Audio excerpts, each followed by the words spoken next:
Good morning. I call this work session of the City Council and Mayor to order this morning. I'll always remind viewers that we started these work sessions on the Thursday prior to each council meeting to give us an opportunity to discuss things in more detail before a council meeting if necessary, but to also invite the media and the citizens in to bring any concerns or ideas to our attention. It's difficult for all of our council members to always attend because of other obligations and work, but they can always go back and view this on our Facebook Live. So welcome to everybody. And if I could get Mr. George Irby to open us in prayer. Good morning. Let us pray. Heavenly Father, we thank you for today. We thank you for the air we breathe. We thank you for all the things that you do for us, Lord. But before we get any further into prayer, Lord, we want to ask your blessings and comfort on the Jones and Borland family during their time of bereavement. Heavenly Father, we ask you to come into this meeting and that your presence be with us here and as we leave. And we ask that you put in our hearts that positive spirit, and that everything that we do will be pleasing to you. And the things that we do for our community will also be pleasing to you. These and other blessings we ask and thank in your Son Jesus' name. Amen. Amen. Thank you for that, George. I want to say a special welcome to State Representative Dana McClain for being with us today. We always appreciate you being here and all that you do for us in Jackson. Council, you see before you the topics that we have for today. Would y'all like to add anything that's not on the agenda? Medical marijuana? Yes. Okay. We're going to add more discussion on the medical marijuana initiative. Okay. Council, is there anything before we get started, or Jamie or Jim, that y'all would like to say? We're going to let y'all do a little report later, but do y'all have anything before we get started? One of the things that I want to remind families about, that we're very excited about, is that Mission Acceleration is coming to Columbus this summer, and these are going out to area schools for parents, for kids through kindergarten and 5th grade. We also hope to get this information out in the churches. You can find this on the Columbus School District Facebook page. It'll be going up on the city's Facebook page. We're going to try to get this out to as many people as we can. We're going to be talking about it a lot. We've mentioned it, but I'm just going to remind people exactly what it is that Mission Acceleration is what they're calling a high-dosage, high-impact tutoring model using an evidence-based curriculum based on structured literacy and science of teaching reading in small group settings. This program is currently located in 8 communities across the state, and we're just bringing it to Columbus this summer. The program is housed at the University of Mississippi Center of Excellence in Literacy Instruction. The funding for this program comes from GEAR, the Governor's Emergency Education Relief Funds, under the CARES Act, and is free to all children and families. But you do need to sign up for, in Columbus, it's going to be June the 1st through July the 27th. They'll have July 4th and 5th off. Those are Tuesday and Wednesday and Thursdays. The exact times are still yet to be announced. For us, we're going to be having it at the old Boy Scout hut at the farmer's market. We're going to be doing some cleaning up on there really soon to try to get it ready for these children. And so if there are any volunteers or folks that would like to donate to that process, please give us a contact. We're getting it ready at no expense to the city. And so we're very excited about this program for our local children. Again, that's ages kindergarten through 5, and you can reach out to us for sign-up sheets. So thank you all for that. All right, before we go into the different topics of discussion today, we'll have time for Mr. Jim Brigham to give us an update as the CFO. All right, thank you, Mayor. I'd like to briefly talk a little bit about what we've been doing in the finance area. First of all, and probably most important, we have completed our ARPA, that's the American Recovery Act money.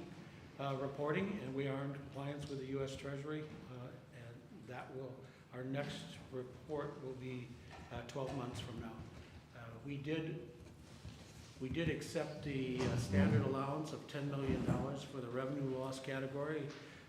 By accepting that, we do not have to go through arduous formulas to come up with the loss to the city from the entire COVID event.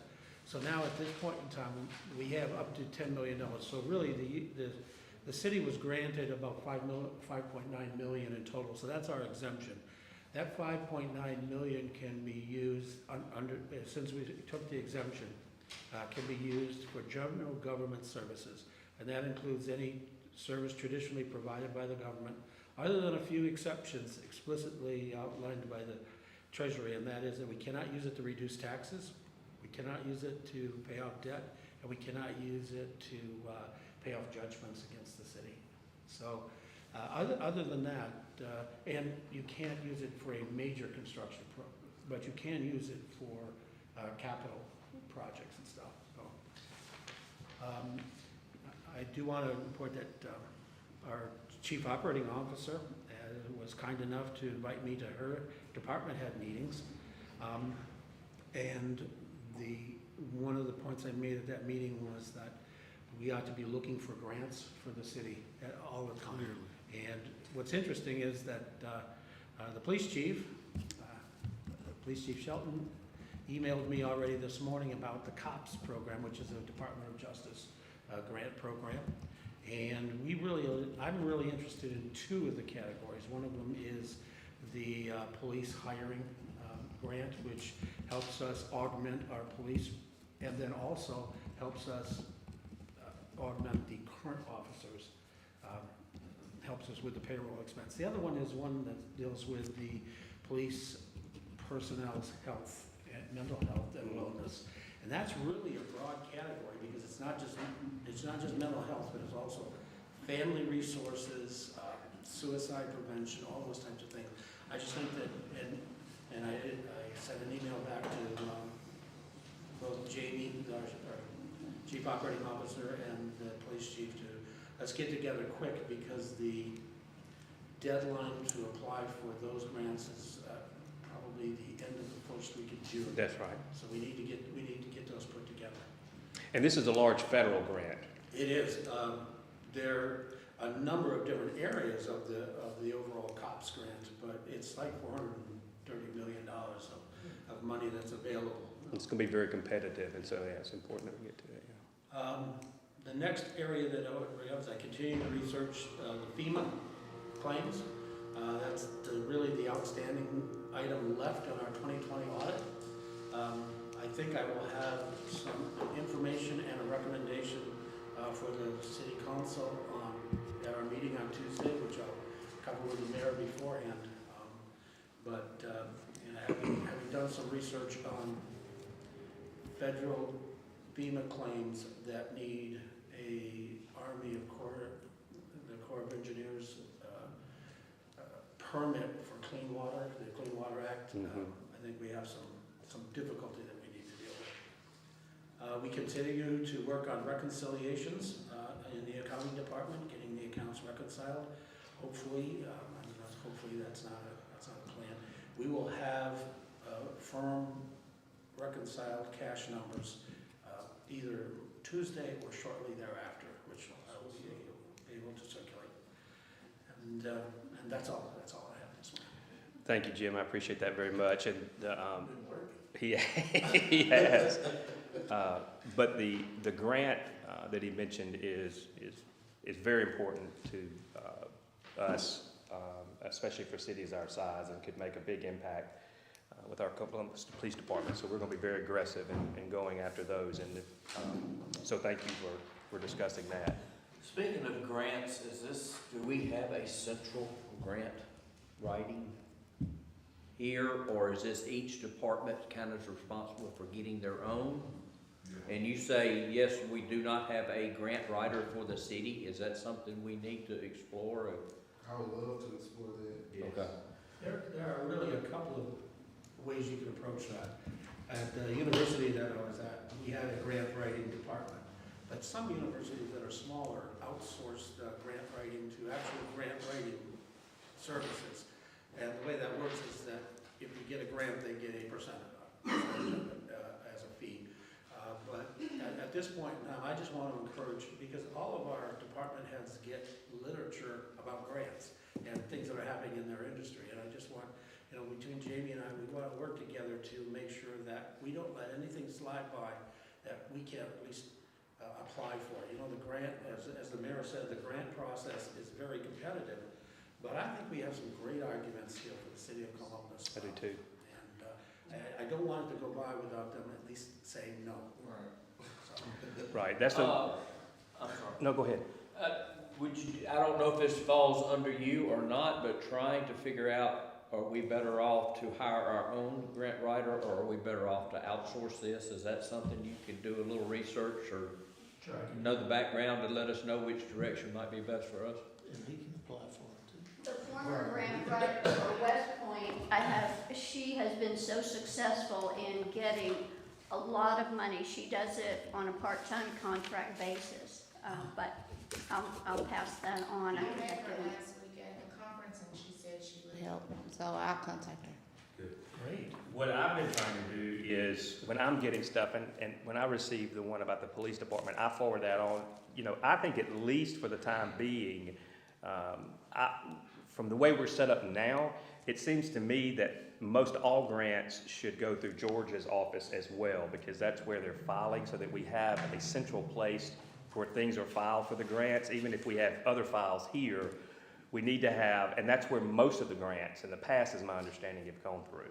But also, I know that the fire department has been very successful with grants, and what they were able to do when they became very successful is they found a grant writer who specializes in writing for fire departments. What you will find with grants at a federal or state or even at a private level with foundations is they get so many, they're looking for mistakes to weed them out quickly. So when you have somebody that's an expert in that area, they not only know how to write them, but they also have contacts in that area. And that's just like when you're working with individuals, if you've got contacts in those areas. But I still think the city needs to seriously consider having someone that is overseeing grant writing, because it's a task that you need to be very proactive at and not reactive. So I think that is something we do need to, and Jim's experience in writing grants in his past job is very helpful too. The only thing I would add that would support a person is that once you get the grant, that's when everything starts. And if you get a federal grant, and these are federal grants, the Department of Justice, you first of all have to comply with all of the federal regulations as far as acquisition and contracts and how you spend that money. That, quite frankly, is a full-time job if we start receiving grants. Sort of get successful at it, yes. Yeah. Yes, good question. Any other thoughts or comments for Mr. Jim? Ms. Jamie Garrett, could you give us a update from your office? Well, I'm playing catch-up from last week. Attended the Mississippi Association of Planning and Development Districts Conference. Some important symposiums we attended were legislative update with MML, redistricting with for the 2020 census data, and we attended a luncheon with the Secretary of State, Michael Watson, and we discussed making government more cost-effective and being more transparent. I did a Zoom conference with Columbus Kerr-McGee committee with the mayor. I did a Zoom conference with Stephen Thompson of Wagner and also our CFO, Mr. Brigham.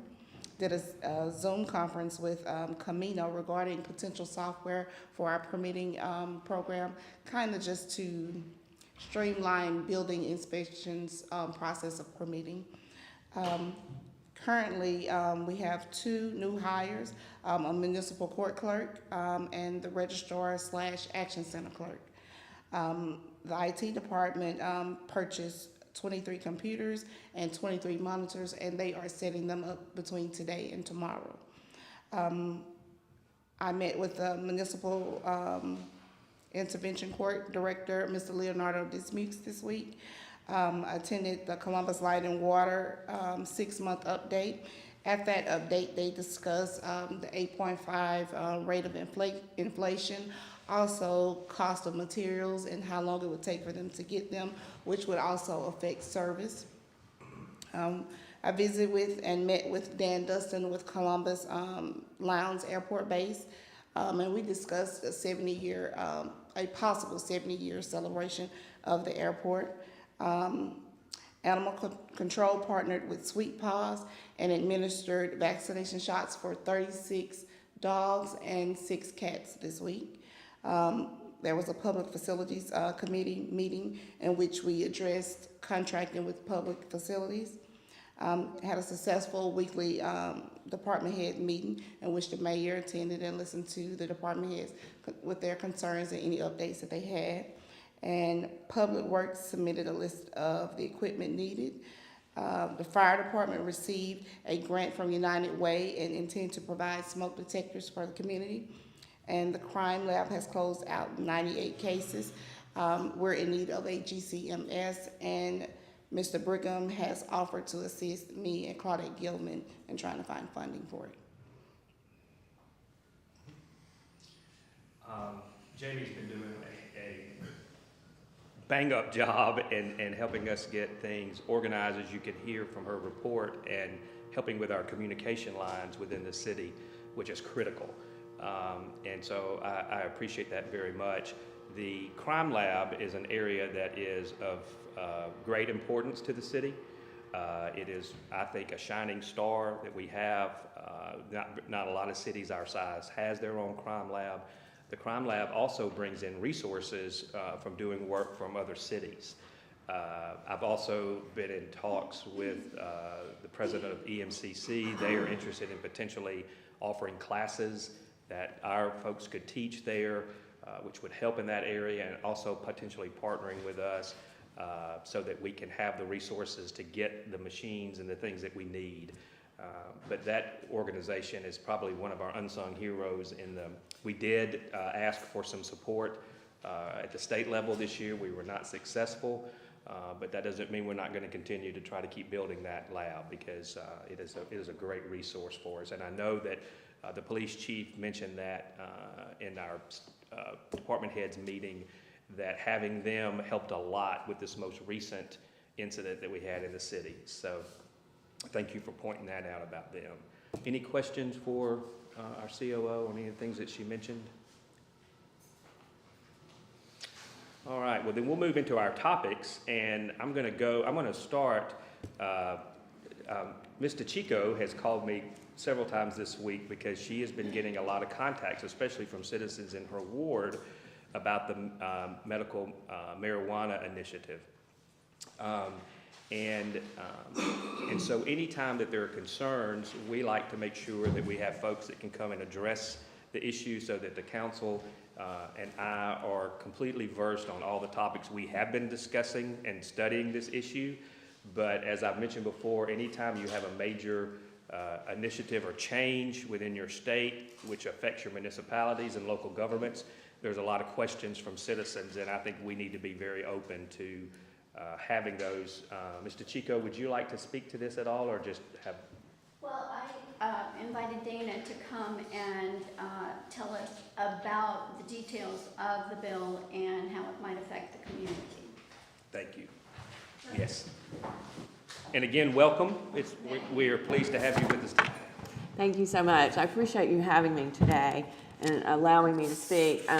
I'm here not just as a representative. I'm here as a concerned citizen of Columbus as well. Although I've been involved in the medical marijuana issue for over 2 years. We've been working on this through the legislature. Of course, first we had the initiative, and then the legislature came up with their own initiative, their own option on the ballot, and then as that passed, and then as we know, it was overturned by the Supreme Court, not on the issue of medical marijuana, but on the issue of how the initiative was put together and how signatures were obtained and whether that was legitimate, and as we know, that was overturned. So in the legislature, we realized that we needed to come up with a medical marijuana act. So I have studied this for hundreds of hours. I attended every committee hearing on the subject, even went to a conference in Utah and worked on a workshop concerning medical marijuana. And we heard from legislators all over the country and how they were handling it in their states. And what I gathered from that, from all of those committee hearings that we had in Jackson, as well as outside workshops, is that this was something that was going to change the atmosphere considerably once it was enacted. And I believe that for a state like Mississippi, coming right out of the gate with something like this, in my opinion, I felt that we needed to have a very conservative approach to medical marijuana. I'm not saying disallow it, but have something that was more true medicine, and make sure that those that really had the need were the ones that were receiving it. This is the bill. Just it's 400 pages, so I don't know, over 400 pages. I've read it. Don't know how many of you have read it and whether or not you know all the details, but in my opinion, it's pretty wide open. I co-sponsored an alternative to this bill, which was called the Mississippi Medical Cannabis Compassion Act, because I've heard a lot of arguments. Well, the people voted for it. They voted it in. What's the problem? Well, the people didn't really know what they were voting for. They didn't have an act. They didn't have a bill. They were voting on what they had heard on TV and what the cannabis industry had brought into our state to advocate for. And that was compassion care. Don't you want someone who has cancer, someone who is really suffering, to be able to have a medical marijuana pill or liquid or something that might work for them? And we all felt compassion for that. We all want that. That was, I believe, most people's goal when they voted for it. And I've heard from numerous constituents that said, I voted for it, but I didn't vote for this. I didn't vote for smoking it. I didn't vote for, having it in the schools and teachers having to distribute it to students. I didn't vote for this. I voted for what I thought I was doing to help people. So we have that. We have that struggle there, and right now it's law. So we're past all of that. It's been enacted, and now what we need to do is decide how, as a community, we are going to handle this. There have been other communities throughout the state who have decided to step back and say, we're going to wait on this. We're going to see what happens in other parts of the states and other communities that are similar in size to ours, and let's see how they handle this, how it works out, before we jump into it wide open and allowing it everywhere. As you probably know, Caledonia has opted out. That's a small community. Then we have a large community like Madison, Mississippi, who has opted out. So we've had Pontotoc that's opted out.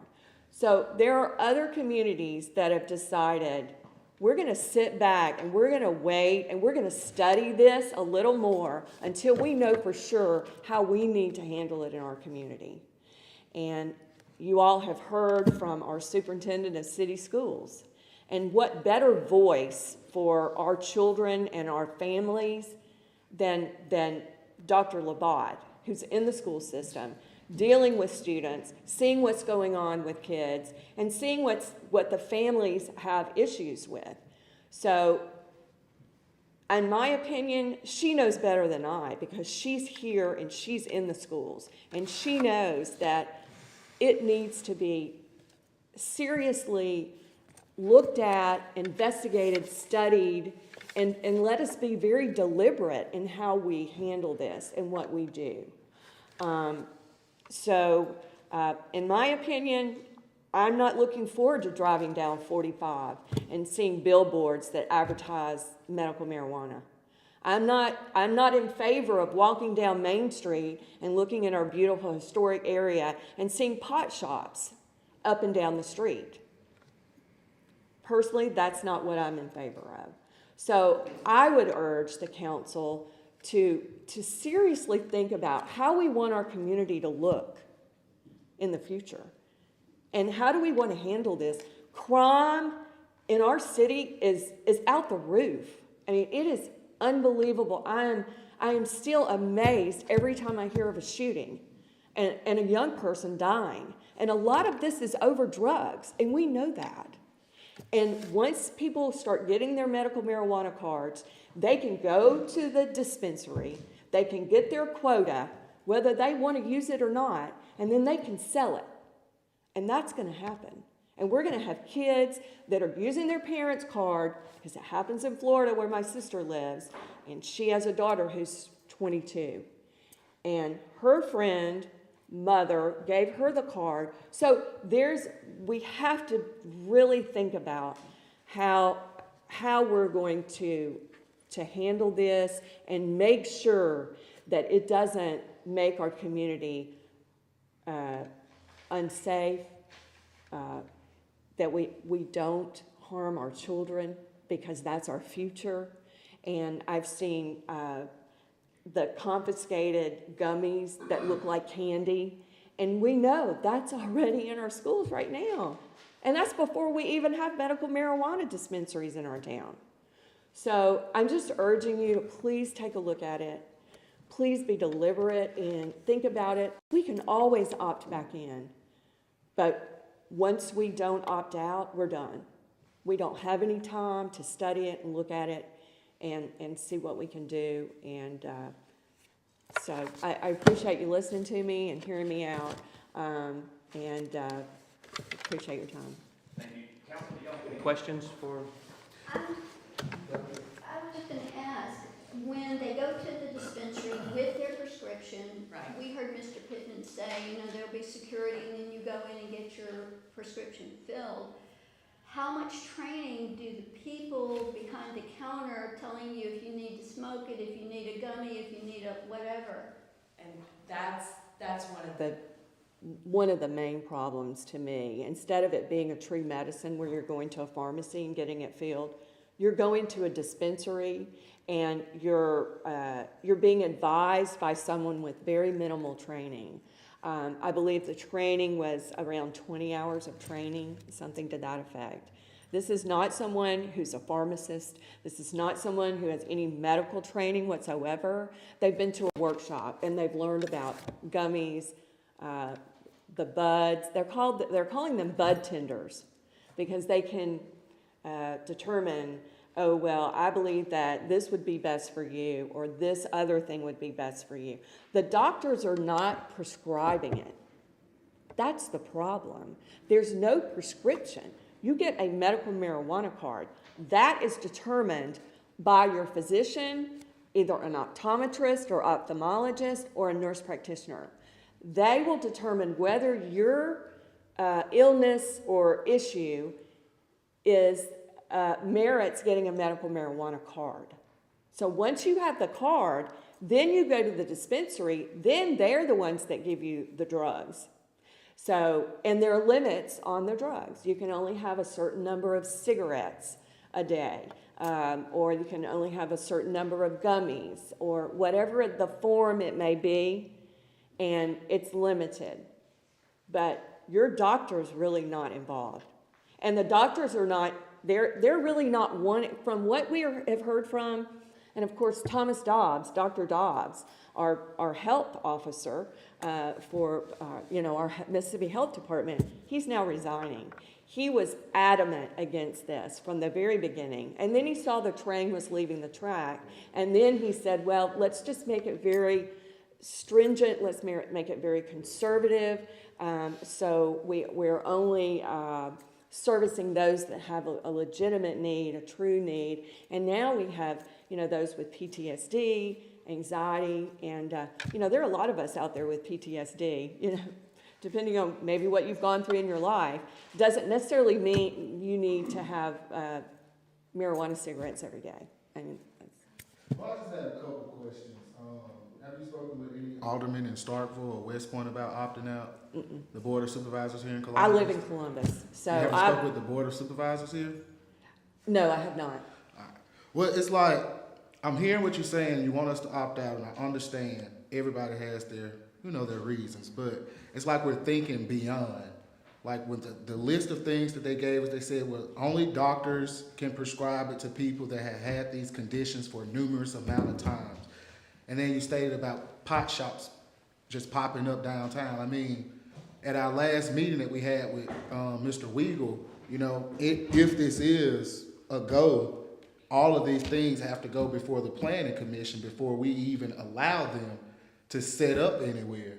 And when you stated about teachers giving kids a marijuana stick, I mean, the doctors, it comes in waxes, it comes in oils, it comes in many different forms. I mean, what's the difference of them getting a pill for ADHD, which is, in the black community, people say that's nothing, but in the medical community, all kids have ADHD and just popping pills in their mouth. This is something that, and it's crazy that I'm speaking about it, but anyhow, this is something that is grown. It's not set in a chemical lab and created and put together. It's not going to just be grown outside where my cousins and brothers, my mom and grandma can just, oh my God, there's some marijuana, let's go snatch it. It's not like cotton. You can go do that in Caledonia. You can walk to a cotton field and you can pick up cotton at any time. You won't be able to do this with marijuana. This will be in an enclosed area, bringing, as a politician now, bringing so much revenue into this city.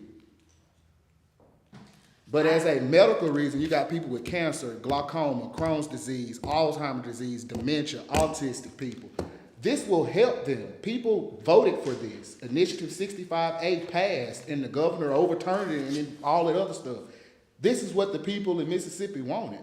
This is what the people in Columbus wanted. So how can we not give them? That's like if I say, well, the people voted for you, and then I turn around and say, well, I don't want her, so let's not do it. We can't do that. Like I said, it's already passed. It's a law. So everything that you're saying was all true. Not all of it was true because the governor didn't overturn it. The Supreme Court overturned the vote. But most of what you said is true. However, teachers are going to be giving, and I didn't say a stick, they usually will probably give gummies or whatever it might be. Who knows what the child is prescribed? But I don't think that the argument regarding money is really the argument that we need to think about, because we don't want this to be money driven. We want to protect our children. Always good, right? We want for the revenue of the city, correct? Well, I think that it's more important that we have a safe community. And as a council, a governing body, we can make those stipulations. We can say what this is going to be and this is not going to be. We can do that. So the bigger issue will be. You are bound by the law. You are bound by the act as well. But we can create ordinances and different things like that as well. You certainly may. I get both sides, but it's definitely something that will help the constituents that's been basically banned. We are looking at the very few that are going to benefit versus the very large community that won't be partaking of this. So I think you need to balance the few that need it against the total community. All of us who live here that won't be using medical marijuana. Well, that'll be up to the doctors in the dispensaries. We can't regulate that. But what if a doctor give Johnny Blow a medical marijuana card and that doctor knows that Johnny Blow does not need it, then that's not our fault. No, that's not what I'm saying. You missed the point. Okay. The point is, I said the very few that are using it versus the entire community that's going to be affected by some of the issues that are going to come out of this. The crime issues and those that are then going to have issues. We're going to have children that are going to be ended up dependent on some of these drugs and those that get them for free. And then we're going to have law enforcement that are being pulled away from other crime issues to take a look at somebody who's smoking and then go ask them, do you have your card? Well, yes, I have a card. Well, then they don't know, are you smoking or are you smoking what you got on the street corner that you bought from a dealer? What's the difference So- from buying Adderall from a? You're missing the point. That's not what I'm saying. The point is the small versus the large community. That's all. I'm not talking about who's getting it, who needs it, what they get, whether they took Adderall or not. I'm speaking to a different issue. But anyway, any other questions? I'll ask one. If we opt out, is it your understanding that anybody can still go to their Sure. practitioner and get a card? Well, they can go and they can get it somewhere else. They can get the card right here still, though, right? I'm not sure if they can. I'm gonna say that they can, and then they can travel to Starkville. I understand there's nobody over there wanting to opt out. Mhm.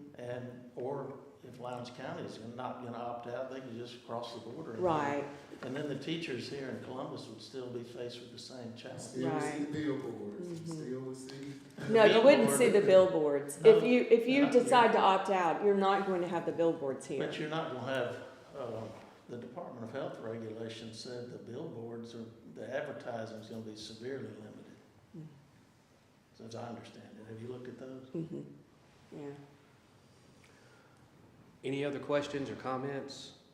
But I think that's a good point, Jeff, is that they will be able to have access. Yeah. Those that have a legitimate need. All right, Thank you. Thank you. As we can, and this is why I thought it was important that we allow people to come in and have these discussions, because I've talked to the supervisors as well, and it seems of our council members that Councilwoman DeChico was the one that was really getting the most calls.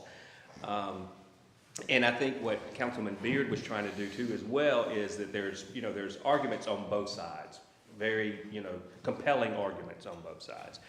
And I believe it's important that we have these kinds of discussions so that make sure that people are aware of all of the options. It is a 450-page document that is hard to read through. I encourage folks to do that. I'm always going to welcome a good, solid debate on the issues. Are there any other questions in the audience about this topic while we're discussing it? Thank y'all. Thank you very, very much. Thank you, Councilman Beard, and everybody for your comments as well.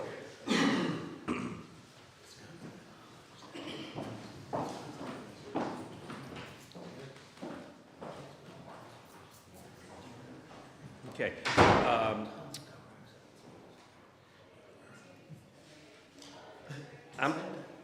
One thing that I wanted to touch on quickly before we move into the amphitheater discussion is the city's IT position.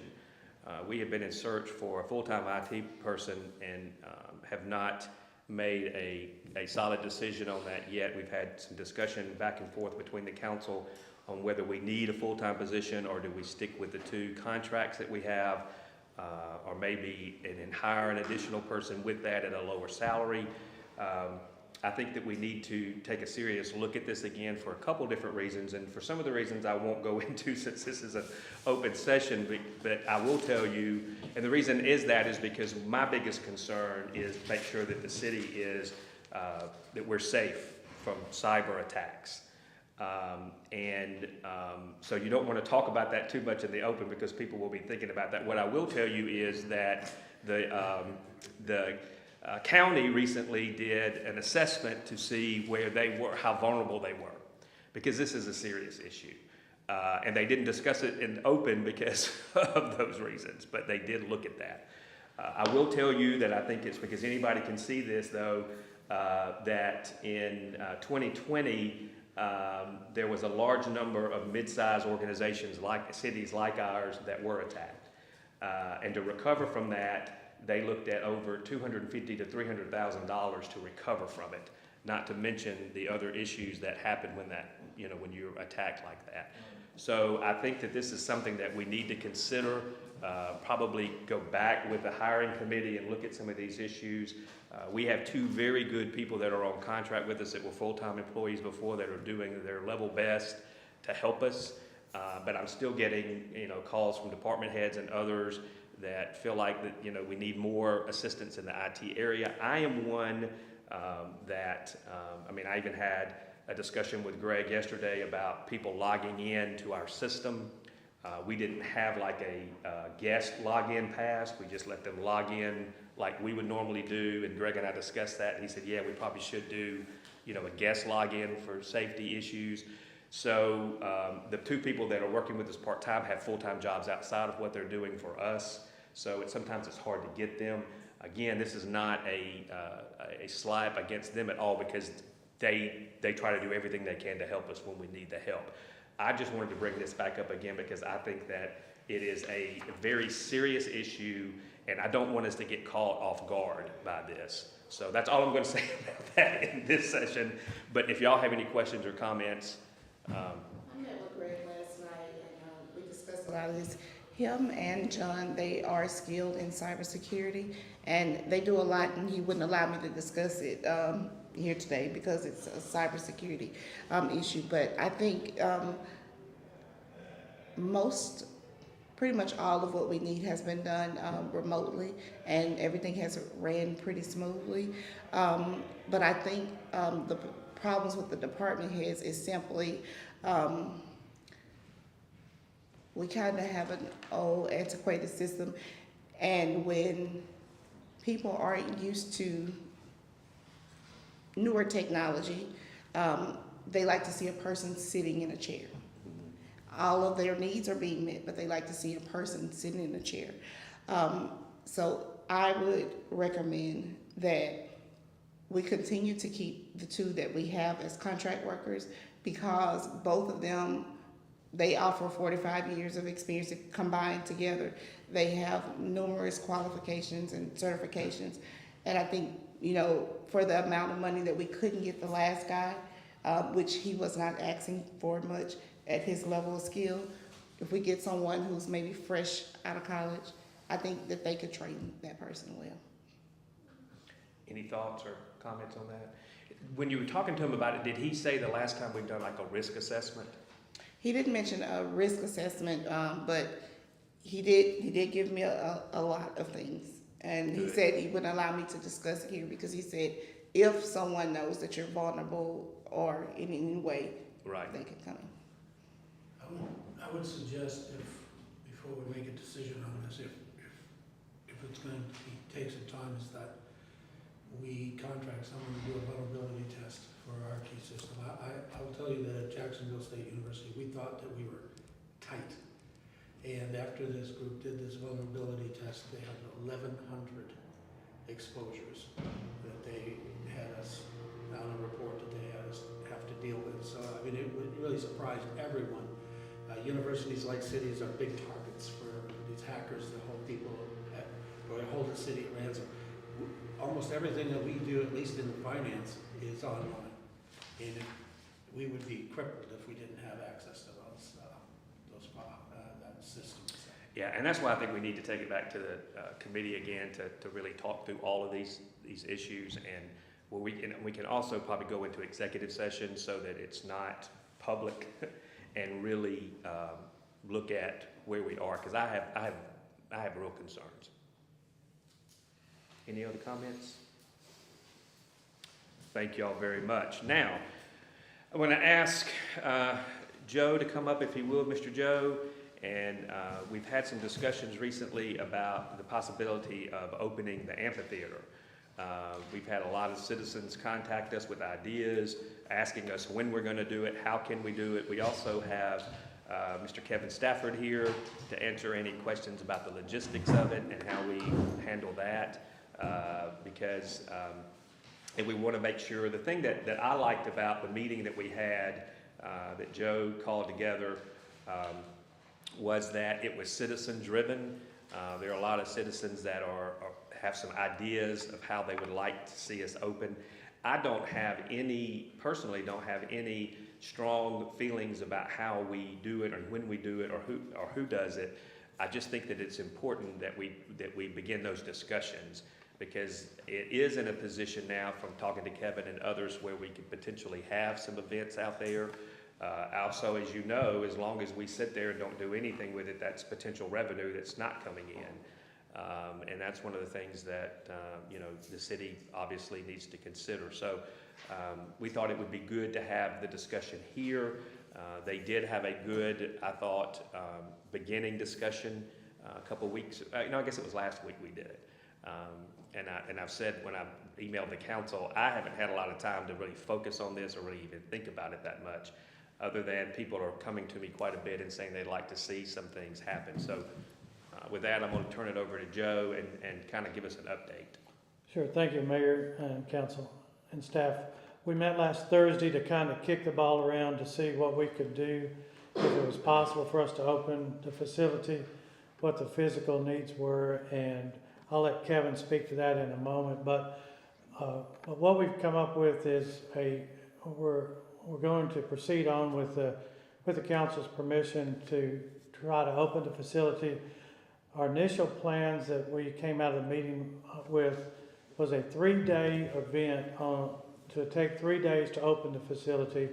A Friday night event would feature a concert for younger people. I'm not going to define ages, but just for Children friendly too. yeah, and younger people. And then Saturday would be an event that would be for older adults, not necessarily senior adults, but just maybe middle-aged to senior adults. And then Sunday would be an event that would involve churches from throughout the city, and a great diversity of churches, African American, white, and large and small, and so that's kind of the thinking that we're going at. We're looking at, in terms of a date, we're looking at late summer, early fall, kind of about the time football season starts. Once football season starts, we'll have a lot of people in town, and we think we could coordinate it to where it might not be on a weekend that has a home football game in Mississippi State, but also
Harmon and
together, because all we